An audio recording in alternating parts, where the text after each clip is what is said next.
Ini belum diituin.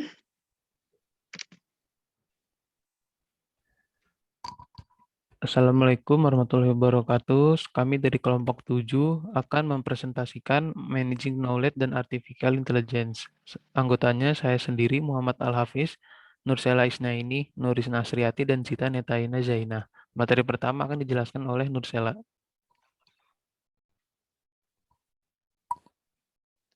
Ya, yaitu ada sistem pendukung pengambilan keputusan, yaitu ketika perusahaan bermigrasi menuju model e-bisnis yang bersifat responsif, mereka berinvestasi dalam kerangka keputusan yang digerakkan berdasarkan data yang membantu mereka merespon dengan cepat terhadap kondisi pasar dan kebutuhan pelanggan yang berubah.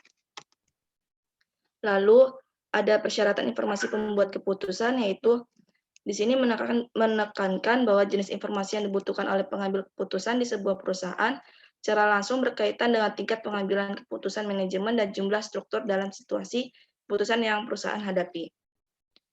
Nah, dengan demikian tingkatan pengambilan keputusan manajerial yang harus didukung oleh teknologi informasi dalam organisasi atau suatu perusahaan yang berhasil adalah yang pertama adanya manajemen strategis, lalu yang kedua adanya manajemen taktis, dan yang ketiga yaitu adanya manajemen operasional. Persyaratan informasi pembuat keputusan, jenis informasi yang dibutuhkan oleh direktur eksekutif, manajer, dan anggota tim mandiri secara langsung berkaitan dengan tingkat pengambilan manajemen yang terlibat dan struktur situasi putusan yang mereka hadapi.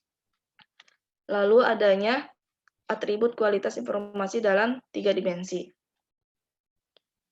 Informasi yang usang, tidak akurat, atau sulit dipahami tidak terlalu berarti, berguna, atau berharga bagi kita atau profesional bisnis lainnya. Orang membutuhkan informasi yang berkualitas tinggi, yaitu produk informasi berkarakter, atribut, atau kualitas membuat informasi tersebut lebih berharga bagi perusahaan atau bagi kita. Lalu berguna untuk menganggap informasi memiliki 3 dimensi waktu, yaitu adanya ada 3 dimensi tinggi, dimensi isi, dan dimensi bentuk. Nah, lalu ada contoh dari keputusan bisnis menurut jenis struktur keputusan dan tingkat manajemen. Dalam contoh ini, keputusan yang terlibat dalam memulai lini baru layanan e-commerce ini atau membuat perubahan besar dalam tunjangan karyawan mungkin akan berkisar dari tidak struktur hingga semi struktur. Akhirnya keputusan yang tidak terstruktur adalah keputusan yang tidak memiliki prosedur atau aturan untuk membantu pembuat keputusan menuju keputusan yang benar. Dalam jenis keputusan ini banyak informasi yang harus diakses. Keputusan seringkali bersandar pada pengalaman atau firasat. Salah satu contoh keputusan tidak terstruktur mungkin adalah jawaban atas pertanyaan bisnis apa yang seharusnya kita jalani dalam 10 tahun dari sekarang. Nah, lalu ada tren pendukung keputusan, yaitu emerging class aplikasi berfokus pada dukungan keputusan pribadi, pemodelan, pengambil informasi, penyimpan data, bagaimana skema dan pelaporan. Bagaimana jika skenario dan pelaporannya. Lalu ada sistem pendukung keputusan, yaitu sistem informasi berbasis komputer yang memberikan dukungan informasi interaktif kepada manajer dan profesional bisnis selama proses pengambilan keputusan. Lalu ada sistem informasi manajemen, yaitu sistem informasi manajemen adalah tipe asli dari sistem informasi yang dikembangkan untuk mendukung pengambilan keputusan manajerial. Nah, kemudian ada 4 alternatif pelaporan utama disediakan oleh sistem informasi manajemen, yaitu adanya laporan terjadwal belaka. Bentuk tradisional dalam memberikan informasi kepada manajer menggunakan format yang telah ditentukan sebelumnya, yang dirancang untuk memberikan informasi kepada manajer secara teratur. Lalu adanya laporan pengecualian, yaitu laporan yang dibuat hanya jika terjadi kondisi luar biasa. Lalu adanya laporan permintaan dan tanggapan, yang mana informasi tersedia kapanpun seorang manajer memintanya. Lalu adanya pelaporan dorong. Informasi didorong ke stasiun kerja jaringan manajer. Dengan demikian, banyak perusahaan menggunakan perangkat lunak webcasting untuk menyiarkan laporan selektif dan informasi lainnya ke PC jaringan manajer dan spesialis melalui intranet perusahaan mereka. lalu adanya online analytical processing atau OLAP. Nah, sifat kompetitif dan dinamis dari lingkungan bisnis global saat ini mendorong permintaan oleh manajer bisnis dan analisis untuk informasi yang dapat memberikan jawaban cepat untuk pertanyaan bisnis yang kompleks. Maka di sini dengan server khusus dan produk perangkat lunak yang mendukung web untuk memproses analitik online atau OLAP. Nah, di sini pemrosesan analitik online atau OLAP ini memungkinkan para manajer dan analisis untuk secara interaktif memeriksa dan memanipulasi sejumlah besar data rinci dan terkonsolidasi dari banyak perspektif. Nah, OLAP ini melibatkan analisis hubungan kompleks di antara ribuan atau bahkan jutaan item data yang disimpan di dalam MART-nya, gudang data dan database multidimensi lainnya untuk menemukan pola, tren, dan kondisi pengecualiannya. Lalu di sini ada beberapa proses online analytical melibatkan beberapa operasi analitik dasar, yaitu sebagai berikut. Yang pertama ada konsolidasi, yang mana melibatkan agregasi data yang dapat melibatkan roll up sederhana atau pengelompokan kompleks yang melibatkan data yang saling terkait. Nah, lalu ada drill down, yaitu OLAP juga dapat pergi ke arah sebaliknya atau secara sistematis atau otomatis menampilkan data rinci yang terdiri dari data terkonsolidasi.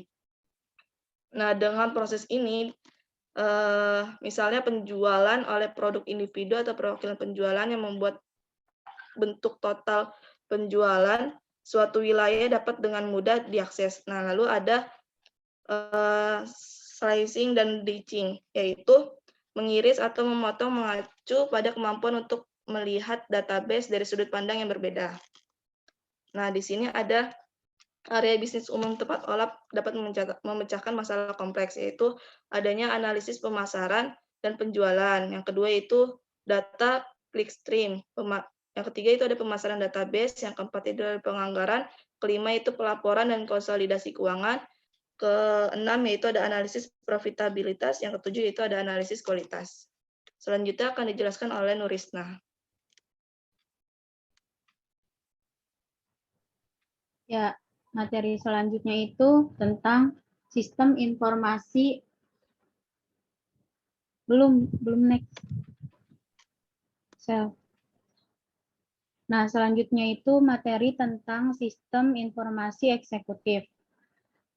Ialah sistem yang mengatur dari sistem informasi manajemen dan sistem pendukung keputusan. Nah, ketika pertama kali dikembangkan itu, fokusnya pada pemenuhan kebutuhan informasi strategis dari manajemen puncak. Dengan begitu, tujuan sistem informasi eksekutif ini untuk memberikan para eksekutif puncak berupa akses langsung dan secara mudah ke informasi tentang faktor penentu keberhasilan suatu perusahaan. Di mana faktor penentu keberhasilan suatu perusahaan itu faktor yang sangat penting untuk mencapai satu tujuan strategis di suatu organisasi. Nah, sistem informasi eksekutif ini mempunyai nama alternatif yang lumayan populer, yaitu ada sistem informasi perusahaan dan sistem pendukung eksekutif. Nah, nama-nama ini juga mencerminkan sebuah fakta bahwa di dalamnya itu ternyata lebih banyak fitur seperti browsing web, email, alat growware, DSS atau sistem pendukung keputusan, dan kemampuan sistem pakar yang ditambahkan ke banyak sistem untuk membuat mereka lebih berguna untuk manajer dan profesional bisnis. Next. Nah, itu tadi penjelasan tentang sistem informasi eksekutif. Lalu materi yang selanjutnya itu ada enterprise, portal, dan SPK. Nah, portal informasi perusahaan itu adalah interface berbasis web dan perpaduan antara sistem informasi manajemen, sistem pendukung perusahaan, terus ada sistem informasi eksekutif dan teknologi lainnya yang memberikan semua pemakai internet dan pemakai ekstranet tertentu untuk mengakses berbagai layanan dan aplikasi bisnis internal dan ekstranet. Misalnya, aplikasi internal dapat mencakup akses ke email, situs web proyek, dan kelompok diskusi. Terus ada layanan mandiri web sumber daya manusia, database pelanggan, persediaan dan database corporate lainnya, serta sistem pengambilan keputusan dan sistem manajemen pengetahuan. Nah, kemudian ada manfaat bisnis dari portal informasi perusahaan ini mencakup yang pertama, penyediaan informasi yang lebih selektif dan spesifik bagi pemakai bisnis. Yang kedua, penyediaan akses yang mudah ke sumber daya situs web intranet perusahaan. Yang ketiga, penyediaan berita bisnis dan industri. Dan yang terakhir, penyediaan akses yang lebih baik ke data perusahaan untuk pelanggan pemasok atau mitra bisnis lainnya. Nah, portal informasi perusahaan juga dapat membantu menghindari keselancaran yang berlebihan oleh karyawan di perusahaan dan situs web internet dengan membuat karyawan lebih mudah menerima atau mendapatkan informasi dan layanan yang dibutuhkan sehingga memperbaiki produktivitas tenaga kerja perusahaan. Next.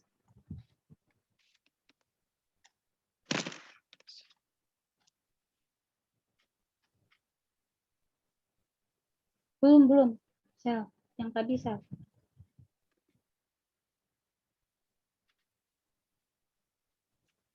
Nah, selanjutnya itu ada sistem manajemen pengetahuan atau knowledge management system. Sistem ini diperkenalkan sebagai penggunaan teknologi informasi untuk membantu mengumpulkan dan mengatur serta saling berbagi pengetahuan bisnis di dalam organisasi. Situs web telah menjadi basis pengetahuan untuk penyimpanan dan penyebaran pengetahuan bisnis. Pengetahuan ini sering mengambil bentuk praktik terbaik, kebijakan, dan solusi bisnis proyek tim, unit bisnis, dan tingkat perusahaan dari perusahaan. Bagi banyak perusahaan, portal informasi perusahaan adalah jalan masuk ke intranet korporat yang bertindak sebagai sistem manajemen pengetahuan karena oleh sebab itu portal seperti ini disebut portal pengetahuan perusahaan oleh pemasoknya. Dengan begitu, portal pengetahuan perusahaan berperan penting dalam membantu perusahaan menggunakan intranet mereka sebagai sistem manajemen pengetahuan untuk berbagi dan menyebarkan pengetahuan dalam pendukung pengambilan keputusan bisnis oleh para manajer dan profesional bisnis. Next. Nah, selanjutnya akan dilanjutkan oleh teman saya, Zita. Materi selanjutnya yaitu bisnis dan artificial intelligence. Artificial intelligence atau kecerdasan buatan secara sederhana adalah sebuah sistem komputer yang berpikir dan bertindak seperti manusia. Hubungan artificial intelligence dan bisnis berkorelasi sangat erat melalui bentuk hasil pengolahan data. Artificial intelligence dapat digunakan sebagai media untuk melakukan analisis data yang mulanya tidak terhubung, dan tidak struktur. Dengan proses algoritma dan sistematika yang canggih, artificial intelligence dapat melakukan proses analisis data, pola kerja atau tindak perilaku serta tren budaya dari objek data yang dapat dikatakan sebagai konsumen. AI memiliki kecepatan pemrosesan data yang akurat dan tepat. AI dapat menyelesaikan persoalan perilaku objek yang mana sebelumnya harus dilakukan secara manual oleh manusia melalui riset turun ke lapangan. AI secara otomatis akan mengolah, mempelajari, dan mempraktikkan kemampuan untuk meningkatkan peluang bisnis bagi perusahaan. AI mampu bekerja 2 kali lebih cepat dari manusia. Namun, keberadaan AI tidak serta-merta untuk menggantikan manusia seutuhnya. AI diciptakan sebagai solusi untuk mempermudah cara kerja manusia. AI berkontribusi untuk mengoptimalkan kerja jadi lebih produktif, kinerja manusia, atau dalam hal ini karyawan akan lebih optimal dalam mendapatkan peluang bisnis baru. Next. Selanjutnya itu ada overview artificial intelligence. Yang pertama itu ada pengertian artificial intelligence. Artificial intelligence atau AI adalah usaha untuk mengembangkan sistem berbasis komputer baik hardware maupun software yang dimiliki sehingga memiliki kemampuan oleh manusia. Dengan kemampuan untuk belajar bahasa, melaksanakan tugas fisik, menggunakan suatu piranti konseptual, dan mengumulsi keahlian manusia dan pembuatan keputusan. Program kecerdasan buatan seperti ini, semua program komputer pada umumnya, mengambil input data dari lingkungan sekitar, memproses data itu, dan menghasilkan output. Program AI berbeda dari program perangkat lunak tradisional dalam teknik dan teknologi yang mereka gunakan untuk memasukkan dan memproses data. Sistem AI saat ini dapat melakukan banyak tugas yang tidak mungkin dilakukan manusia dan dapat menyamai atau mendekati manusia dalam tugas-tugas seperti menafsirkan CT scan, mengenali wajah, dan suara. Yang selanjutnya itu ada evolusi artificial intelligence. Dalam dekade terakhir, kemajuan signifikan telah dicapai oleh artificial intelligence. Kekuatan yang utama mendorong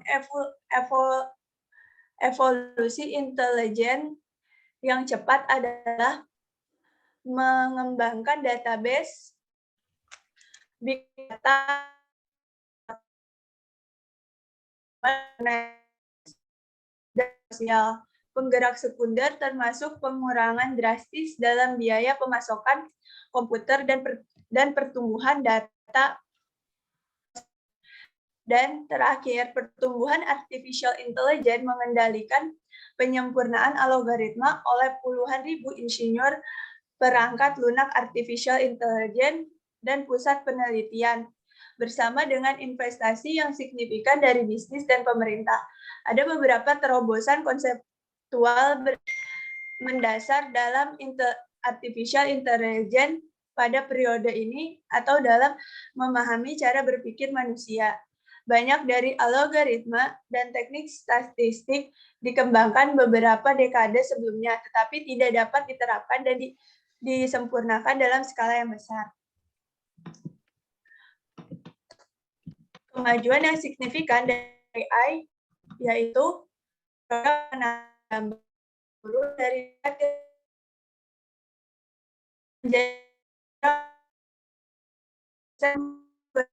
kesalahan pengenalan ucapan bahasa alami telah turun dari 15% menjadi 6%, dan dalam terjemah di antara bahasa-bahasa umum, program terjemah juga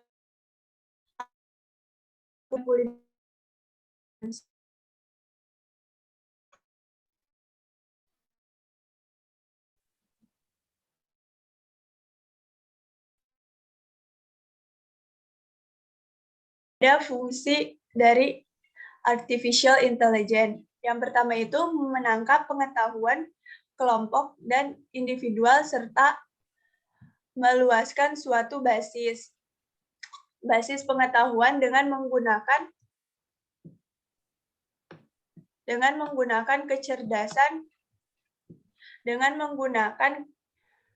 kecerdasan buatan dan teknologi database menangkap pengetahuan tersirat. Yang kedua itu ada menggunakan sistem pakar, jaringan neural, dan fusi logik, dan algoritma genetis. Yang ketiga itu menemukan pengetahuan dasar dan pola tersembunyi dalam kumpulan data menggunakan jaringan syaraf dan pengembangan data. Yang keempat itu ada pembangkit solusi ke permasalahan yang sangat kompleks pengguna algoritma genetik. Yang terakhir itu dapat melakukan hal yang akan memudahkan manusia mulai dari mengenai persepsi, penalaran, penggerakan dan manipulasi objek, mengenai pengetahuan dan juga melakukan pembelajaran.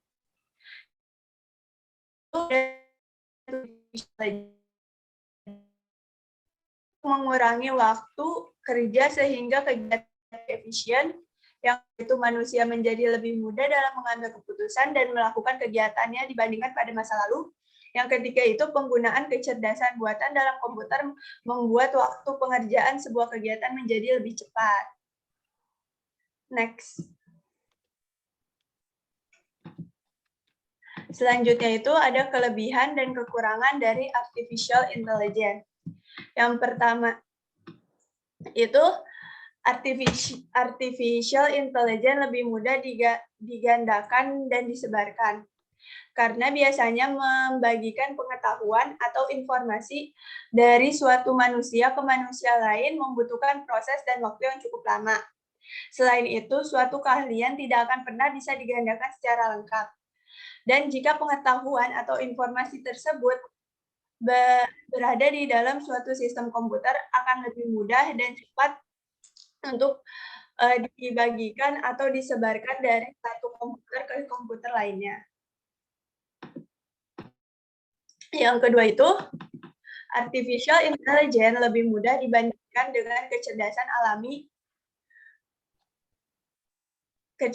alami dikarenakan sudah disediakan layanan komputer di mana tidak harus mendatangkan lagi seseorang untuk melakukan pekerjaannya.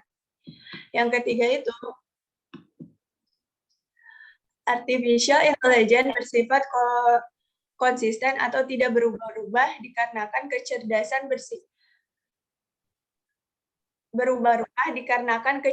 buatan merupakan bagian dari teknologi komputer, sementara kecerdasan alami tidak bersifat konsisten, karena sering berubah-ubah. Selanjutnya, artificial intelligence biasanya dapat mengerjakan pekerjaan lebih cepat dibandingkan dengan kecerdasan alami yang cenderung lebih lama. Terus, ada kekurangan kecerdasan buatan. Yang pertama, artificial intelligence mudah rusak. Yang kedua itu artificial intelligence membutuhkan biaya yang mahal pada proses pembuatannya. Yang ketiga itu artificial intelligence membutuhkan daya listrik. Dan yang terakhir, bagian struktur kontrolnya terpisah dari pengetahuan. Next.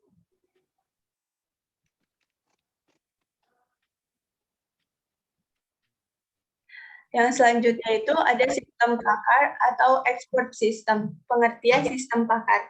Sistem pakar dikembangkan pada tahun 1970-an dan merupakan aplikasi AI skala besar pertama dalam bisnis dan organisasi lain. Menyumbang sekitar 20% dari semua sistem AI menangkap pengetahuan para pakar individu dalam suatu organisasi melalui wawancara mendalam dan mempresentasikan pengetahuan itu sebagai seperangkat aturan. Sistem pakar memberikan manfaat seperti keputusan lebih baik, kesalahan yang berkurang, biaya yang berkurang, waktu pelatihan yang berkurang, serta kualitas layanan yang lebih baik. Next.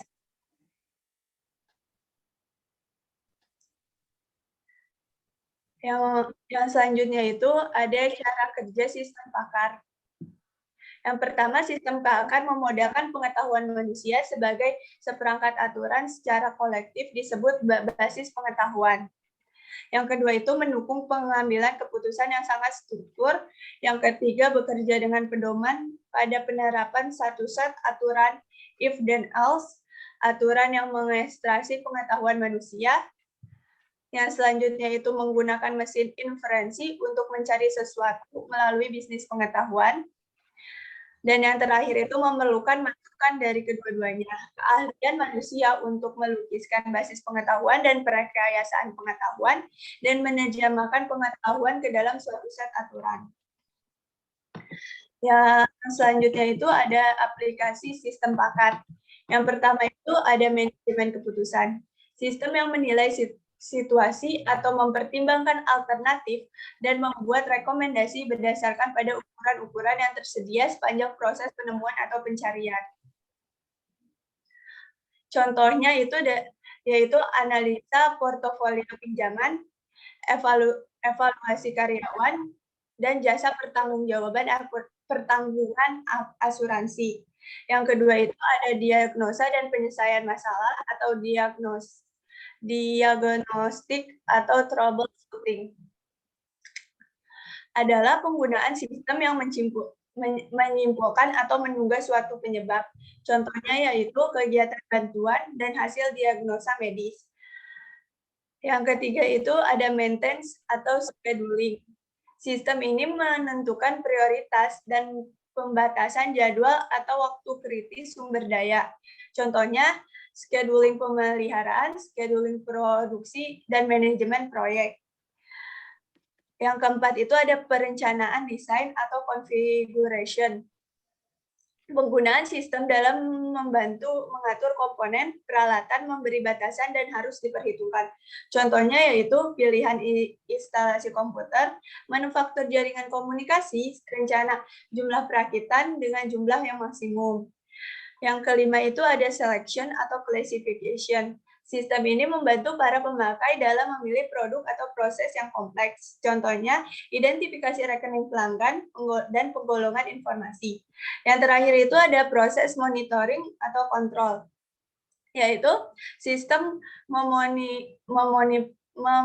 sistem monitor dan mengendalikan prosedur atau proses. Contohnya, yaitu pengendalian mesin, pengendalian persediaan, dan monitoring produksi. Materi selanjutnya akan dijelaskan oleh teman saya, Hafiz.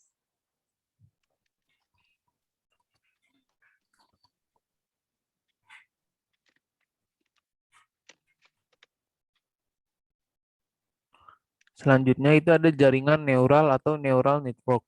Model sistem komputasi yang dibuat mirip dengan jaringan saraf atau otak yang saling berhubungan yang disebut neurons.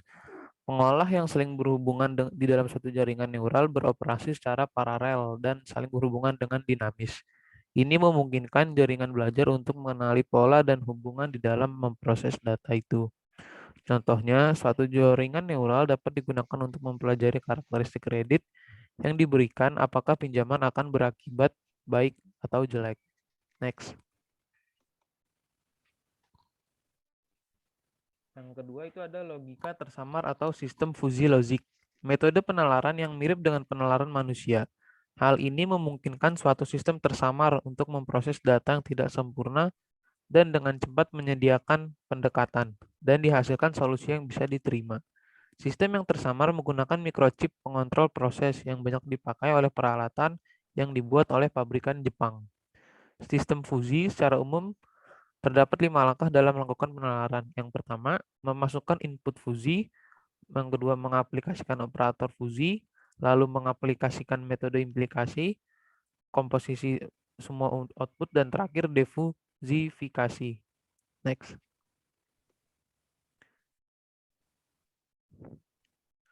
Algoritma genetis atau genetik algoritma. Menggunakan teori random dari Darwinian dan rumusan matematis lainnya, algoritma genetis berfungsi menirukan suatu proses evolusioner yang terus sehingga menghasilkan solusi yang lebih baik bagi penyelesaian suatu masalah. Hal bermanfaat pada situasi di mana ada beribu-ribu solusi yang mungkin dan harus dievaluasi untuk menghasilkan suatu solusi yang optimal.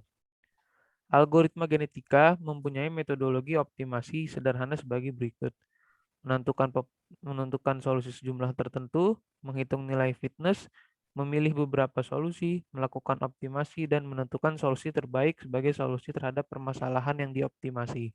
Next.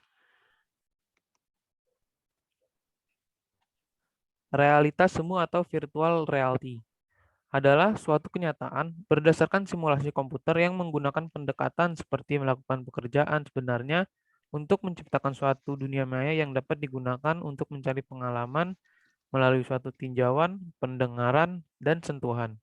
Aplikasi terkini dari realitas semu meliputi desain yang dengan bantuan komputer, diagnostik medis, simulasi penerbangan, dan permainan video 3 dimensi. Next. Agen cerdas atau intelligent agent. Agen cerdas atau intelligent agent adalah suatu perangkat lunak pengganti yang dapat memenuhi sebuah kebutuhan aktivitas. Agen cerdas secara built-in ingin menggunakan dan mempelajari pengetahuan tentang bagaimana seorang pemakai akhir bertindak atau menjawab pertanyaan yang diajukan.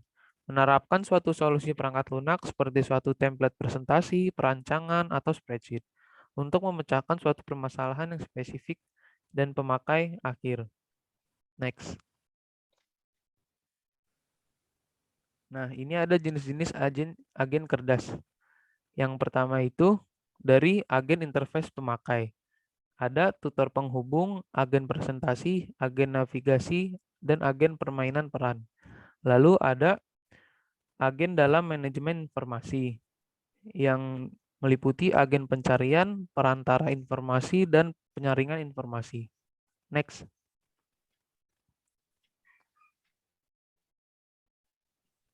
Nah, tutor penghubung itu adalah bertugas untuk mengamati kegiatan operasi komputer, mengoreksi kekeliruan dari pemakai, dan menyediakan isyarat serta nasihat dalam penggunaan perangkat lunak secara efisien.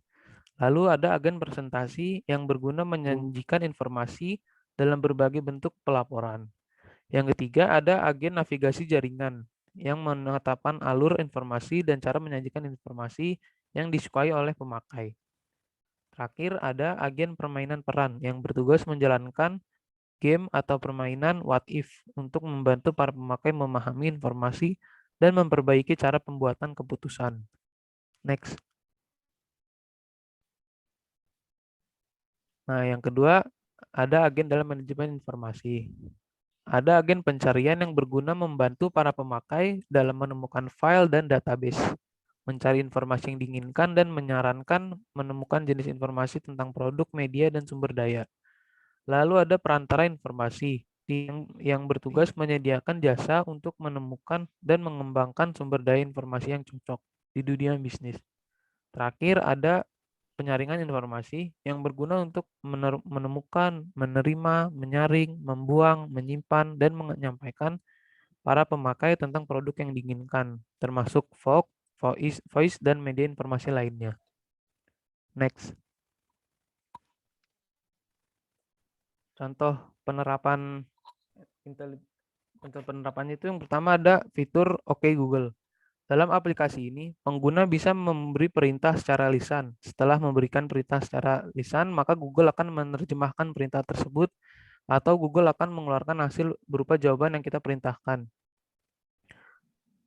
Lalu yang kedua ada virtual personal assistant atau biasa disebut Siri di Apple. Siri adalah komputer yang memiliki suara ramah dan bersahabat yang dapat membantu manusia dalam berinteraksi. Siri dapat membantu manusia menemukan informasi, memberikan petunjuk, menambahkan acara ke dalam jadwal, dan membantu manusia untuk mengirim pesan. Siri dapat digunakan sebagai perintah suara seperti, Siri, di mana restoran Jepang terdekat? Apa jadwal aku untuk hari ini? Maka otomatis Siri akan menanggapi dengan mencari informasi atau menyampaikan informasi tersebut ke aplikasi lain. Oleh karena itu, artificial intelligence sangat penting diterapkan di aplikasi ini, dikarenakan mereka dapat mengumpulkan informasi tentang permintaan manusia lalu menggunakan informasi tersebut untuk menemukan jawaban yang tepat, sehingga manusia tidak perlu repot-repot untuk mencari satu-satu. Next. Nah, berikutnya ada beberapa referensi dari presentasi kami. Yang bisa dilihat ada dari buku Loudon, Manajemen Informasi Sistem, lalu ada beberapa web internet. Next. Nah, sekian itu saya presentasi dari kami. Kurang lebihnya mohon maaf. Wassalamualaikum warahmatullahi wabarakatuh. Waalaikumsalam warahmatullahi wabarakatuh.